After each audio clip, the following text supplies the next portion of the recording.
এক ছিল একটা ছোট্ট গ্রাম। গ্রামের নাম ছিল কদরপুর। সেখানে কদর নামে এক বুড়ো মানুষ থাকত। সে খুব গরিব ছিল, কিন্তু তার বাগানে ছিল একটি জিনিস, একটা বিশাল বেগুন গাছ। এই গাছে এমন বড় বড় বেগুন হত যে গ্রামের সবাই তা দেখে অবাক হয়ে যেত। একদিন রাতে হঠাৎ একটা অদ্ভুত ঘটনা ঘটল। কদর মশারির মধ্যে ঘুমোচ্ছিল, এমন সময় সে শুনল, খক খক, আমি আসছি, বেগুনটা আমার। কদর ভয়ে উঠে দেখল বেগুন গাছের পাশে এক ছায়ামূর্তি দাঁড়িয়ে আছে।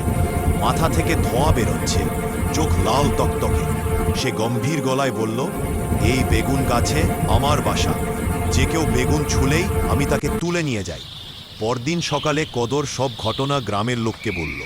সবাই ভয়ে দাস্তার কাছে যাওয়া বন্ধ করে দিল। কিন্তু গ্রামের ছোট্ট ছেলেটি, নাম তার রহমান, সে ভয় পেত না। সে বলল, ভূত বলে কিছু নেই, আজ রাতে আমি দেখে আসব। রাতে রহমান গাছের পাশে লুকিয়ে রইল। ঠিক মধ্যরাতে হঠাৎ বাতাস ঠান্ডা হয়ে গেল, পাখিরা চুপ করে গেল, আর গাছটা নড়ে চড়ে উঠল। ছায়াটা আবার এল। রহমান লক্ষ্য করল, ছায়াটা আসলে ভূত নয়, একজন লোক কালো কাপড় পরে ধোঁয়া জ্বালিয়ে ভয় দেখাচ্ছে। রহমান চুপি চুপি গ্রামের মানুষদের ডেকে সবাই মিলে সেই লোকটাকে ধরে ফেলল।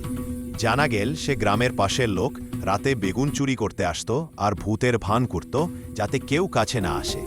তারপর থেকে কদরের বেগুন গাছে আর কোনো ভূত দেখা যায়নি।